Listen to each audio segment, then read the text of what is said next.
The courtroom was still, as though even the air itself refused to move. A wall of quiet pressed down on every corner, every spectator, every restless hand clutching a notepad or phone. Eyes darted toward the bench, waiting for the next move, the next word, the next spark in a space where sparks were never supposed to fly. And then, it came. Justice William Alsup tilted his head ever so slightly, a practiced gesture of someone who had worn the robe long enough to believe it gave him immunity from consequence. His lips curled upward, not in joy, not in kindness, but in something else entirely. A grin, sly, dismissive, dripping with condescension. It wasn't loud, it wasn't grand, but in that silence it thundered. Spectators felt the chill instantly. That grin said, "I know better. You don't belong here. This is my arena." But on the other side of that smirk sat Congresswoman Jasmine Crockett. She didn't flinch. She didn't look away. Her eyes locked with his, steady as stone, unyielding as if generations of silenced voices stood with her in that moment. The grin may have tried to dismiss her, but her gaze answered back with fire. "You will not erase me. You will not belittle this truth." The tension tightened like a rope pulled to its last thread. People leaned forward in their seats. Reporters froze mid-scribble. It was the kind of pause that demanded history to intervene. And then came the whisper in every mind, the one unspoken thought that electrified the room. What is she going to say? The narrator's voice cut through the weight of the silence, heavy with certainty. In that moment, everyone thought they knew how the exchange would go. They were wrong. The grin lingered on Alsup's face, but cracks were already forming in its armor. Crockett leaned in, her shoulders squaring with purpose. The silence became unbearable, every second stretched into eternity. And then, what she said next not only silenced the courtroom, it left an entire nation buzzing. Because this wasn't just about a grin. It wasn't about a fleeting smirk or a petty dismissal. This was about something far greater, something that would ripple far beyond the walls of that chamber. But this wasn't just about one grin. It was about the battle for truth itself. Why did this confrontation matter so deeply? Why did a single grin in a courtroom turn into the flashpoint of a national conversation? To understand, you have to picture the weight that hovered over that chamber. This wasn't some obscure proceeding, tucked away from the world's gaze. It was a case that had already seized the headlines, a trial whose outcome would ripple into households, schools, and workplaces across the country. Cameras may not have been allowed inside, but every journalist in the gallery knew their words would race across feeds and news alerts within minutes. The stakes were sky high. At the center of it all was not merely a question of law, but a clash of values. On one side, Justice Alsup, the robe, the gavel, the air of superiority that came with decades of unchecked authority. On the other, Congresswoman Jasmine Crockett, a woman who carried the weight of communities too often dismissed, who represented not just constituents but a moral voice crying for fairness. This was not simply judge versus lawmaker. It was dignity versus arrogance, voice versus dismissal. And when Alsup grinned, that symbolism was sealed. To many watching from the sidelines, his smirk was more than a personal tick. It was the face of every boss who told them they weren't good enough. Every institution that looked past their struggle. Every sneer that tried to reduce them to silence. His grin became a stand in for the entire culture of belittlement that had haunted marginalized voices for generations. That is why the room tensed. That is why people outside the courthouse refreshed their news apps again and again. They weren't just waiting to see how Crockett would reply. They were waiting to see whether dignity could finally stare down arrogance and win. The FOMO was irresistible. Commentators hinted at it before the footage even leaked. This moment, they said, would be studied. Not because it was staged or orchestrated, but because it was raw, unfiltered, human drama at its highest pitch. A clash that revealed the nation's fractures, and perhaps its path forward. What happens next will be studied as one of the defining courtroom moments of our time. Those words echoed on podcasts, across cable news chyrons, and in viral tweets.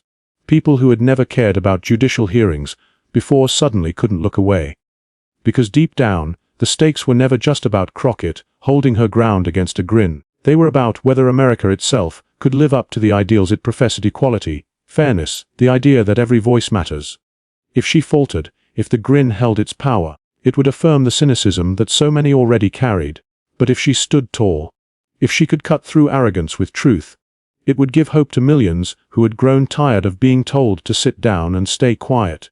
The hush that filled that courtroom was mirrored across living rooms, across office break rooms, across crowded buses where commuters scrolled through their phones. It was as if the nation held its breath, waiting. This was bigger than case law, bigger than two personalities. It was about whether one fierce voice could puncture the armor of a system designed to keep people like her on the margins. But to understand why this smile struck such a nerve, you need to know who Justice Alsup really is. For decades, the name William Alsup had carried a certain weight in legal circles. To the public, he was often portrayed as the steady hand of experience, a judge whose long career supposedly reflected impartial wisdom.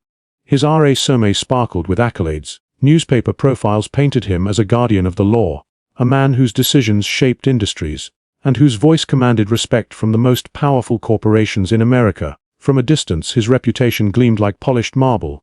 But marble, of course, can crack. Behind closed doors, those who encountered Alsup often saw a different man, one less devoted to fairness and more devoted to control. Colleagues whispered of his impatience with challenges, his intolerance for dissenting voices in his courtroom. Lawyers who had argued before him described the subtle smirks, the raised eyebrows, the clipped tone that carried less the dignity of justice and more the arrogance of someone who believed the law was his personal stage. Over the years, Alsup's rulings had revealed a pattern. To the public, they were justified as tough calls or pragmatic judgments. But to those who felt the sting, they told a different story, the story of a man who leaned toward the powerful, who brushed aside the lived realities of those without connections or wealth. Advocates for immigrants remembered the harsh words he had spoken in court, the cold efficiency with which he dismissed pleas for leniency. Workers' rights groups pointed to decisions that favored corporations while leaving everyday people vulnerable. And yet, in interviews, Alsup presented himself as a man of reason, a champion of legal clarity. That contradiction was his trademark, benevolent in the spotlight, dismissive in the shadows. The grin that later spread across the internet wasn't born in that moment alone. It was the culmination of decades of practiced superiority, the expression of someone who had never been truly challenged in a way that shook him. For Alsup, the robe was not just clothing, it was armor.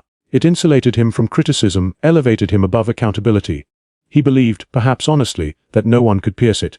He had, after all, outlasted countless challengers. Young lawyers came and went, activists marched and faded, public outrage flared and cooled. Through it all, Alsup remained, a permanent fixture, smug in his permanence. That permanence fed his sense of untouchability. His courtroom wasn't a hall of justice, it was his empire. And in that empire, dissent was tolerated only as long as it could be swatted down. He relished the role of the stern rebuker, the one who could silence a rising voice with a single glance or carefully chosen word.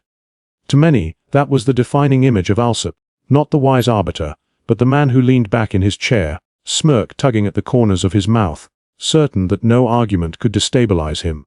It was this certainty that made him a symbol of something larger. He came to embody the elitism that so many Americans felt pressing down on them. The sense that those in power not only ignored their struggles, but mocked them for daring to speak. His smirk was the smirk of every landlord who refused to listen, every supervisor who dismissed a worker's concern, every official who pretended to hear but never cared. For years, that symbol went unchallenged. Few had the platform, the courage, or the sheer audacity to stare back at it.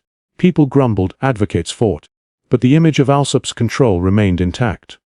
He carried himself as though he were the final word in every matter, as though no one could possibly append his dominance. And perhaps that was his greatest mistake, because arrogance has a way of blinding even the most powerful. Alsup believed that history would continue repeating itself, the smirk, the dismissal, the silence that followed. He believed no voice could break the pattern, no challenger could shake his grip. But history doesn't always repeat. Sometimes it ruptures. And when Jasmine Crockett walked into that courtroom, she did not walk in as just another name on a docket. She walked in carrying the weight of countless people who had been smirked at, silenced, and ignored. She walked in with the fire of someone who had faced down dismissals before and refused to bow to them. Alsup had built his career on control. He had built his reputation on the illusion of unassailable authority. But while Alsup built his reputation on control, he had never faced someone like Jasmine Crockett. Jasmine Crockett's story does not begin in the marble halls of Washington or the wood-paneled solemnity of a courtroom. It begins far from power, in a world that often looked at young women like her and expected silence, compliance, or disappearance. From an early age, she understood what it meant to be underestimated. Teachers doubted her potential. Institutions reminded her, again and again, of the invisible limits they thought she shouldn't cross. Yet even as a child, she bristled against those limits, refusing to let anyone else's narrow vision define her own. Her first battles were small, but they mattered. She defended classmates who were teased, spoke out when others stayed quiet, and challenged unfair rules in school. These moments may have seemed ordinary, but they planted the seeds of a fierce resolve. A belief that dignity had to be defended, even when it came at a personal cost. That belief was tested brutally in the years that followed. Crockett didn't come from wealth or privilege. Every step forward demanded sacrifice. She juggled jobs to pay for school, studied late into the night when exhaustion begged her to quit, and often walked into spaces where she was the only black woman. A fact that carried its own silent weight. She felt the sting of dismissal in those rooms, the unspoken assumption that she was less capable, less serious, less worthy of being there. Each time, she turned that sting into fuel. The courtroom was not her first battlefield. Before politics, before national attention, she cut her teeth as a public defender. Day after day, she stood beside clients who had been written off by society, the poor, the voiceless, the accused who had no one else in their corner. She listened to their stories, stories of eviction, broken families, impossible choices. And she learned something that would define her entire career. The people most often silenced were the ones who most desperately needed someone to amplify their truth. Being a public defender was grueling, thankless work. The hours were crushing, the pay barely sustainable, and the victories rare. But it gave her a sharp edge, a resilience forged in the daily grind of arguing before judges who had already made up their minds. For every smirk she encountered, every sigh of impatience from the bench, she sharpened her voice further. She learned how to cut through arrogance with clarity, how to stay calm under ridicule, how to carry dignity when the system offered none. And while the world may not have been watching back then, her community was. Families remembered how she showed up when no one else would. Mothers spoke of her as the lawyer who treated their sons like human beings instead of case files. For them, Jasmine Crockett wasn't just a lawyer. She was proof that someone cared enough to fight back. That same fire carried her into politics, where she continued to challenge the dismissive culture that so often silenced her community. She spoke openly about inequities, unafraid to confront those who hid behind procedure and politeness. She wore her authenticity like armor, refusing to sand down her edges for the comfort of the powerful. That raw honesty made her enemies, but it also made her unforgettable. Millions saw themselves in her story. Immigrants chasing dignity, workers ignored by corporations, women told they were too emotional, too loud, too much. Crockett was all the things they had been told not to be, and she wore it proudly. She wasn't polished to fit into someone else's idea of leadership. She was real, and that realness became her greatest strength. What made her different was not just her persistence, but her refusal to be broken. Every obstacle she faced, poverty, prejudice, doubt, became another stone in the foundation of her resilience. She didn't just survive the fire, she carried it with her. So when she entered that courtroom opposite Justice Alsup, she wasn't just another congresswoman facing down another judge. She was the culmination of every late-night study session, every courtroom where she fought alone, every sneer and sigh she had endured and turned into fuel. She carried with her the weight of the clients she once defended, the voters who believed in her, and the millions who had never been given the microphone. Everything she endured prepared her for this exact moment. The courtroom silence, the arrogant grin, the tension that crackled in the air, none of it was new. It was simply the latest battle in a lifelong war against dismissal. And when Alsup leaned back, letting that grin stretch across his face, he thought he was reminding her of her place. He thought he was showing her who held the power in that room. But what he didn't see, what he couldn't possibly understand, was that Jasmine Crockett had already been through far worse, and every hardship had only made her stronger. And so, when Alsup grinned that day, he didn't realize he was igniting a fire he couldn't extinguish. The air inside the courtroom felt charged, as though lightning had entered the building and was circling above everyone's heads, waiting for a place to strike. Justice Alsup leaned forward, tapping his fingers against the desk with calculated impatience. When Jasmine Crockett began to present her argument, he cut in, not once, but repeatedly. His interruptions weren't questions born of curiosity, they were darts meant to pierce her rhythm. Each time she opened her mouth, he raised his hand. Each time she made a point, he leaned back with a dismissive shake of the head, as if swatting away a fly. The words, "That's not relevant," fell from his lips with a cold finality that echoed off the chamber walls. And yet, through it all, Crockett did not waver. Her voice stayed steady, her cadence unbroken.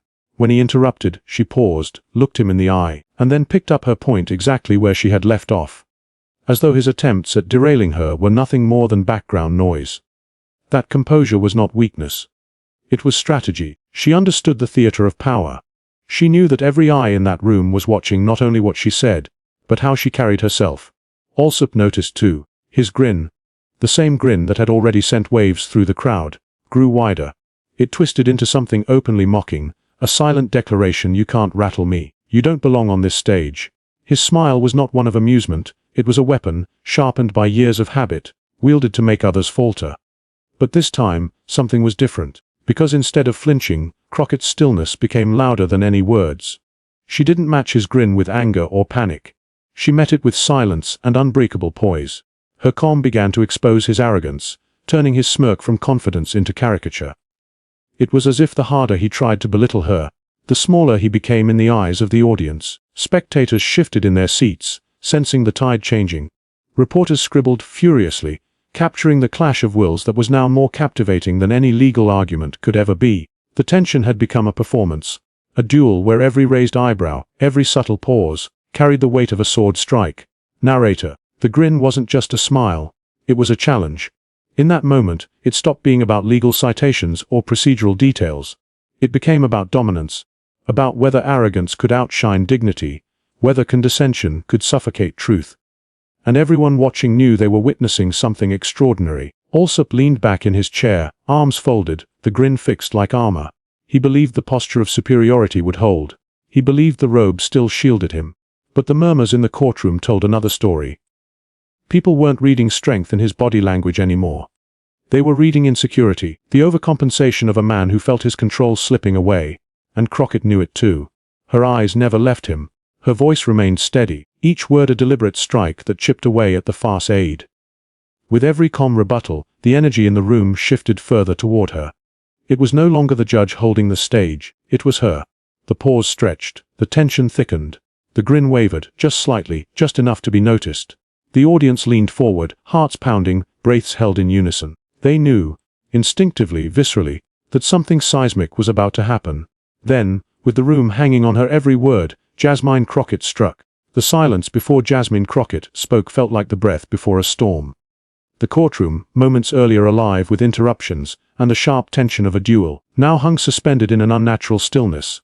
Justice Alsup's grin remained frozen on his face, the smug half-smile of a man convinced he had already won.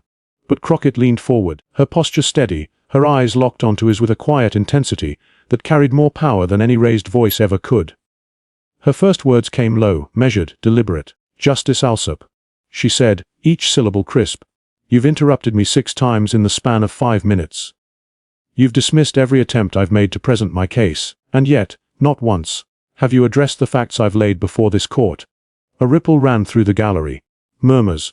Pens scratched furiously. Reporters exchanged quick glances, as though silently agreeing.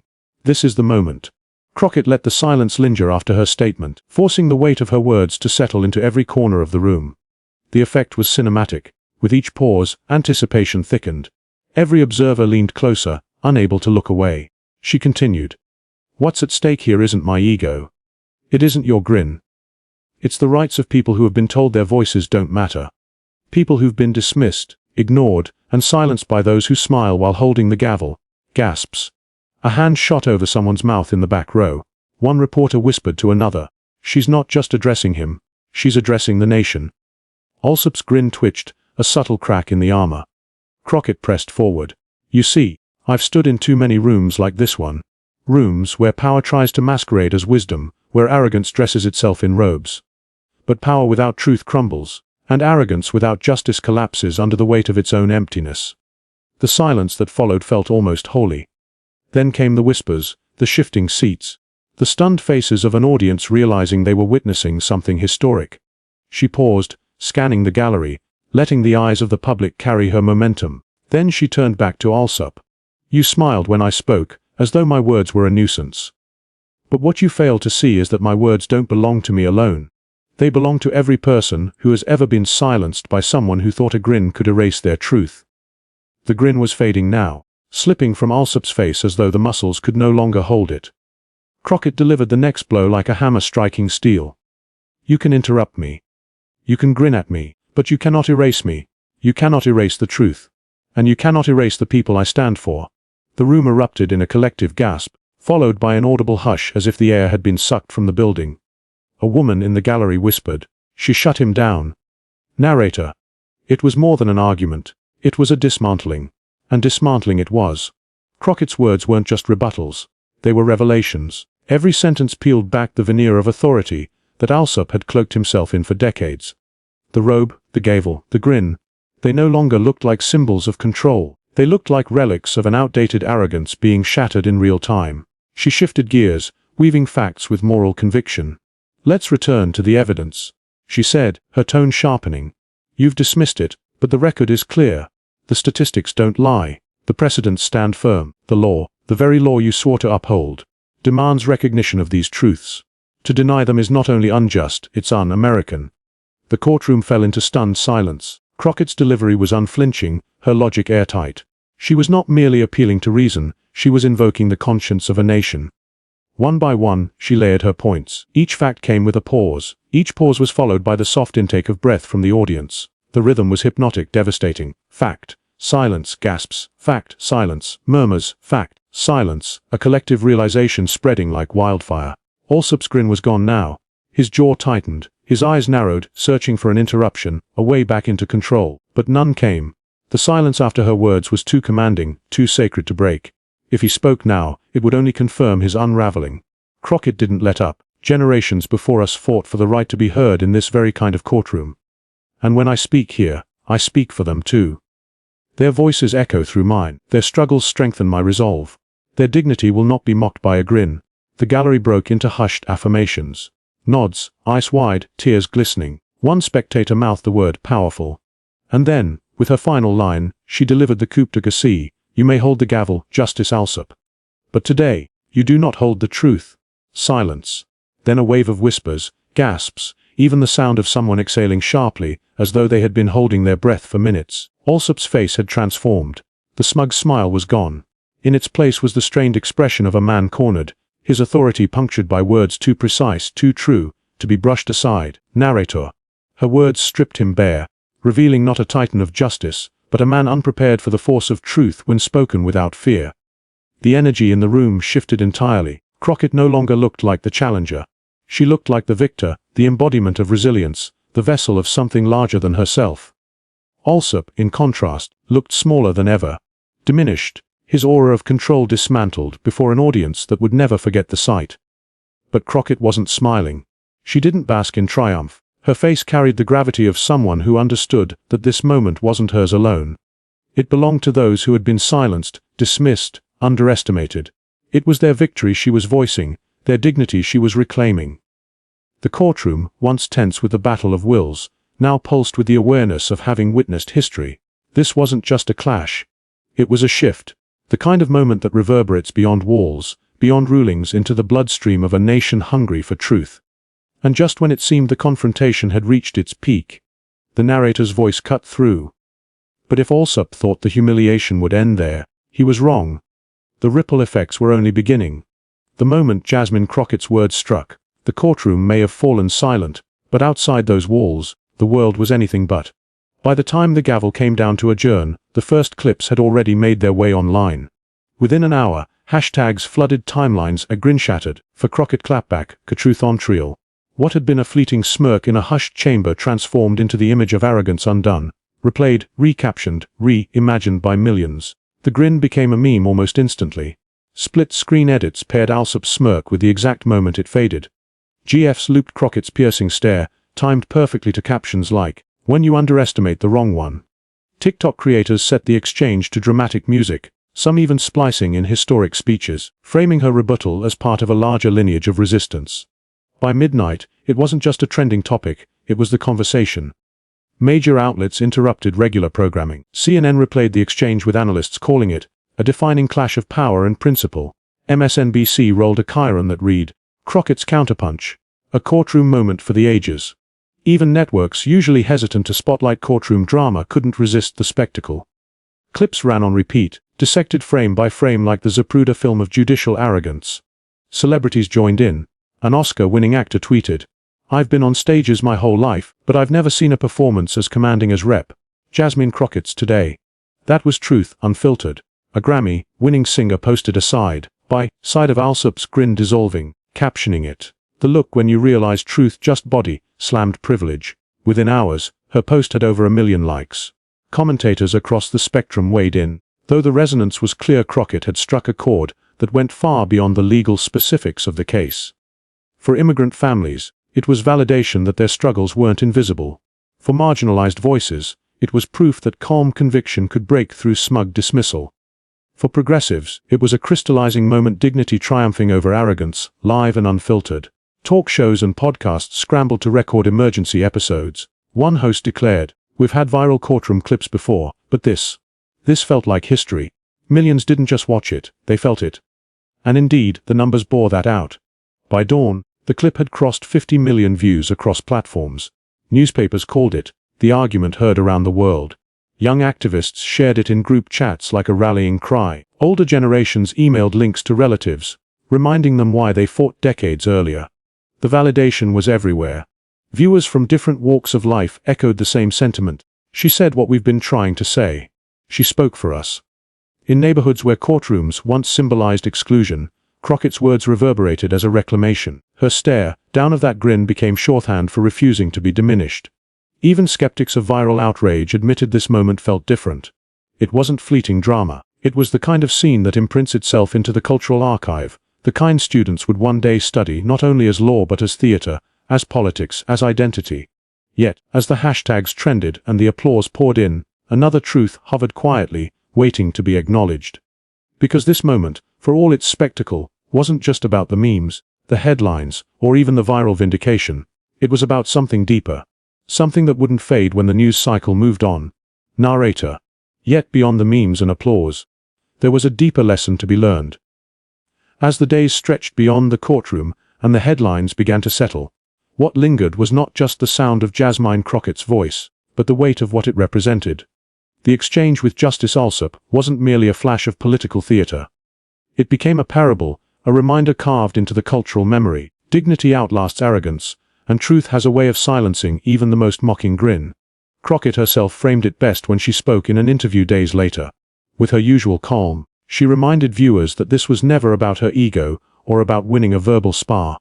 It was about showing that arrogance and dismissal, no matter how lofty their platform, will eventually crumble when faced with clarity, conviction, and authenticity. That grin, she said, wasn't aimed just at me. It was aimed at everyone who's ever been told they don't belong.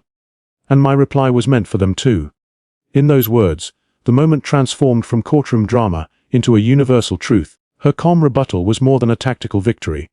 It was a gift, a voice lent to millions who had felt unheard. For every immigrant silenced at a border checkpoint, every worker talked down to by a superior, every student dismissed in a classroom, her composure was theirs. Her reply carried their weight, their dignity, their quiet demand to be recognized. That's why the video spread far beyond political circles. It wasn't simply a partisan skirmish, it was a mirror. People saw themselves in her restraint, her courage, her refusal to let a grin define her worth. And they saw in Alsup's unraveling the fragility of those who cling to superiority when they can no longer command respect.